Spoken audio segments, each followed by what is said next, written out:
What's up, everybody? Brian with Força Martial Arts here. Just going to be doing a training vlog today, talking about training with Chris Burns recently. Chris, I know him through someone that is a close friend of mine, trained with for years, right?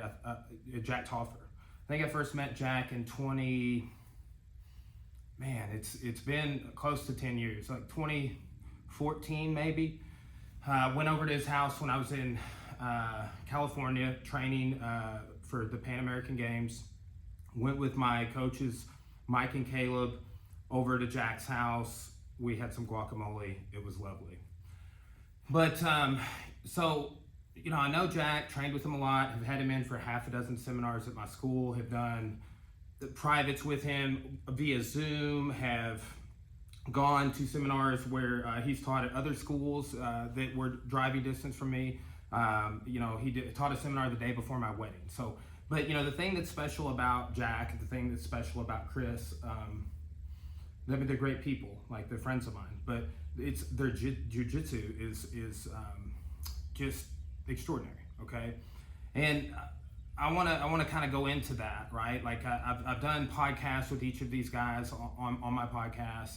Have had conversations with them, have trained with them, seminars, private lessons, both of them, I know who Chris is through Jack, okay? Jack is somebody, and Chris also somebody particularly right now, that have trained extensively with Rickson Gracie, right? So I always joke with people, I really am a massive fan of Rickson.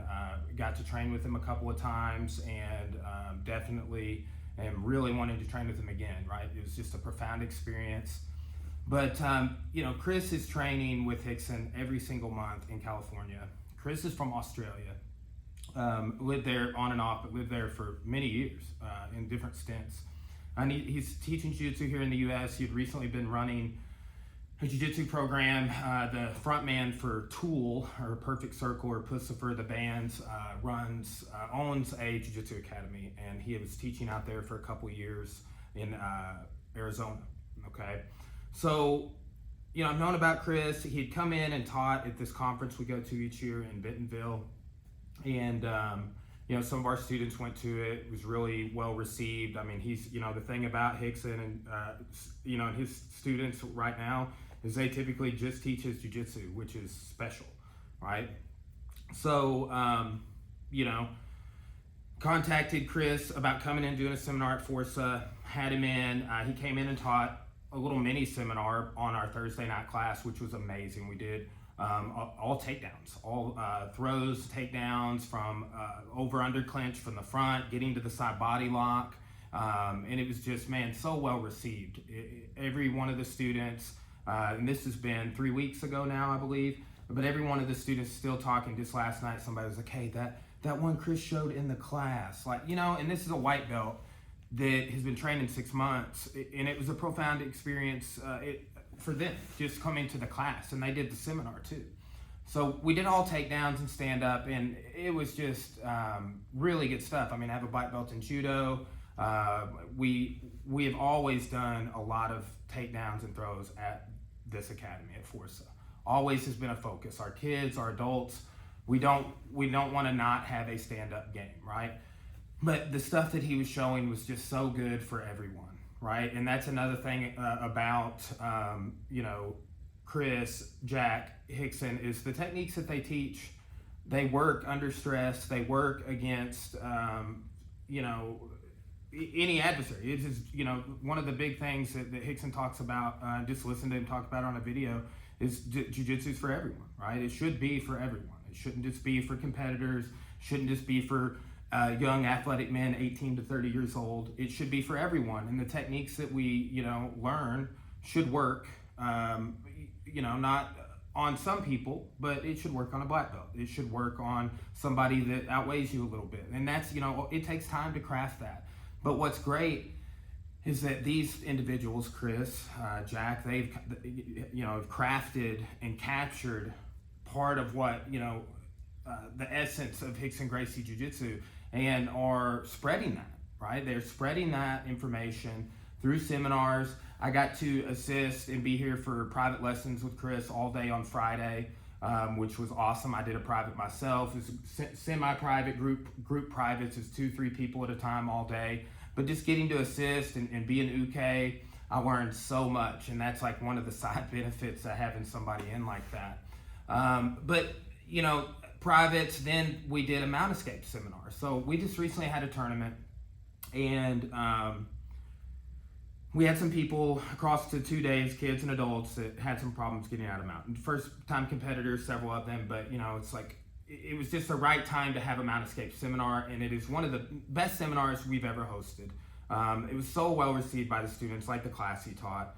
Everybody was just very excited.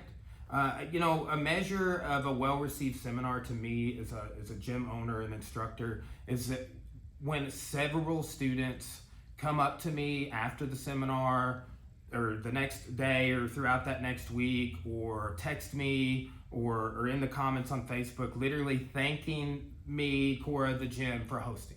And that was, you know, several people just write, oh, thank you for putting this together. And that's not why I put it together. I bring this guy in for the students to learn, like, yeah, hey, we had some problems getting out of mount. We're going to be working on mount escapes this whole next month anyway. Like, give us some stuff to work on. But, you know, and it was, the mount escapes were mount escapes for everyone. It was just like, hey, here are the 3 main escapes. Sometimes they move to modified technicals, S mount, style mount, and here's what you do then. And it was, again, one of the top seminars we've ever hosted. It was, you know, and right up there with like Jack always puts on an incredible seminar, puts everything into it. And that's one thing I will say with Chris that is very similar to Jack, is that, you know, he put it all out there. He taught the class, he gave it his all, super into it, high energy, enthusiastic, helping students. Then private lessons the next day, you know, teaches all day, doesn't really take much of a break. I go get him like a Quest bar and some nuts. Like, he teaches for hours, right? Like the one that we did with him was ended up being 2 total hours. You know, just like he just puts it all out there, and then boom, teaches the seminar after that, and just such an incredible experience. Just Chris as an instructor, some things I liked about the seminars and about the teaching methods was you could tell that he had crafted a bunch of phrases. One I've been using, and even in, like, I taught a fitness class this morning, a fitness kickboxing, but we do a lot of calisthenics, cardio, and different things in there, but like nose over toes, don't bring your nose over your toes. Like, he was talking about it in a sense of posture and base and takedowns and takedown defense, but it's an applicable phrase, you know, but he had worked out several phrases like that made it, you know, those are anchor points to memory for several people. As someone I've trained to teach, right? I've taught 4 years of college, teach martial arts for a living, have a very large and successful gym, teach every day.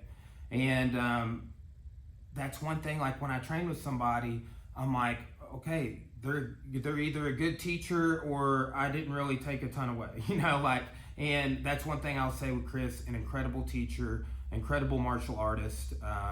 And if you get a chance to train with him, he is doing some seminars across the U.S. You know, he had a couple more lined up. He had taught one right before he came here. And like I said, he had taught one before that in Bentonville, is a part of a larger camp. So, you know, I would suggest to anyone, I mean, you know, how often can you have someone in that is working with Rickson Gracie every single month? Like, he flew out of here and went back to Rickson's, then's teaching the seminar in Reno. I mean, this has been going back to Rickson's. Him and Chris Howder, they do privates with Rickson together oftentimes. And, you know, just you can tell that he is inspired by that, right? Like, that's another part of like all of his teaching is, you know, he's teaching you Rickson Gracie Jiu-Jitsu, and as the seminar that I went to with Rickson was 2 different days back to back, like a longer one and a short one. Like, it changed my life. It was a profound experience. It changed me as a jiu-jitsu practitioner, martial artist. Like, I heard Bernardo Faria saying on a video with Henry Akins that he, you know, had never trained with jiu-jitsu. That was a bucket list seminar. And Henry's like, yeah, it is for a lot of people. And I am fortunate in Cora as well, is that we got to attend the seminar where he was actually was given a red belt by his brother, Horion, and other family members are there, and the who's who, Pedro Sauer, John Jock, etc. But in those hours of being with that guy, I mean, they still influence me to this day. Like, it's still coming out, right? So this guy's with the guy that did that to me a few years back, every month, getting that insight into jiu-jitsu, and not just a little glimpse I got, but in all those scenarios like takedowns, mount escapes, posture and guard, passing, escapes from side control, etc., base. And that's the thing is, you do have to like work with Rickson or his people, the Jack Toffers and Chris Burns and people that have worked with him, to feel what they're doing. Like, that's why you get this adage of invisible or hidden jiu-jitsu. Like, that's what Rickson's jiu-jitsu is. Like, you don't really see what he's doing, but he feels like 1,000 pounds, right? Or like in Chris being, smaller than me stature wise, like a little shorter than me, and then probably 30 to 40 pounds lighter. But he had me in mount during one of those private lessons, and this was kind of talking to the other guys, like, hey, yeah, here's what you do. And I'm like, dude, how are you so heavy? Like, it was like hurting my hips, the fronts of my hips. I was like, you feel like 1,000 pounds, and you're just sitting here talking. But he still had distribution of weight. Like, he wasn't, it wasn't like he didn't have any weight on his knees on the mat, right? He's just like really controlling my hips with how he was sitting on me, and like anchoring weight, but still having base. Just a little nuances like that. Like, I've also told some people about this. Like, the way Rickson does a triangle is a little different than the way like Donaher is teaching a triangle right now. And there's, like conversations about which one's better and stuff like that. I will say this: I'm not here to argue about which one's better. I have not done the Donaher triangle or learned it from him or one of his students. I played with it a little bit. Rickson's also.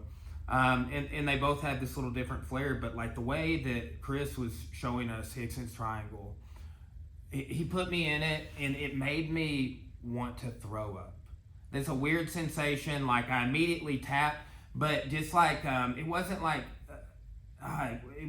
salivating, like you're about to throw up, but I don't know, it was a weird deal. It didn't I wasn't nauseous, but like when he clamped that choke, it was so tight and it pinched off my blood flow so fast. It was a sensation akin to throwing up. It was weird. But never have I felt a triangle choke like that in my life. I've been doing this almost 17 years. I'm coming up my 17th anniversary, right? So, special experience. I'm going to put it right up there with, one of the best seminars we've ever hosted or that I've ever been to, right? I've got to give a shout out to BMAC, Brandon McCatherine, 10th Planet. He's in Alabama, awesome guy.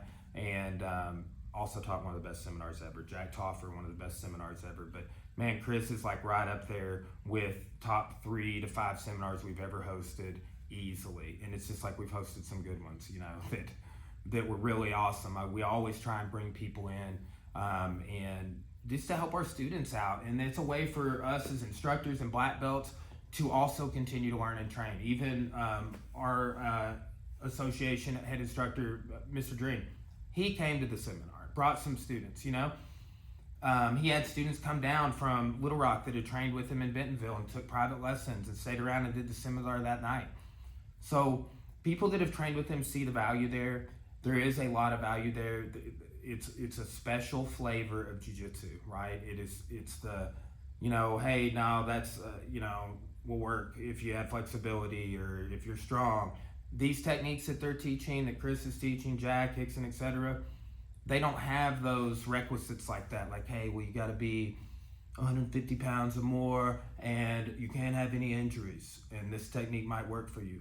Hey, if you can't invert and go upside down, this technique, it's like, it's a no-nonsense jiu-jitsu. It's a self-defense jiu-jitsu. It's a jiu-jitsu that is very good for fighting, is very good for defending yourself, right? So, that's my, 2 cents on training with Chris Burns. And again, I would definitely suggest anybody that sees him coming close to you for a seminar, or if you own a gym, trying to have him in for a seminar, contact him. It'll be worth your time.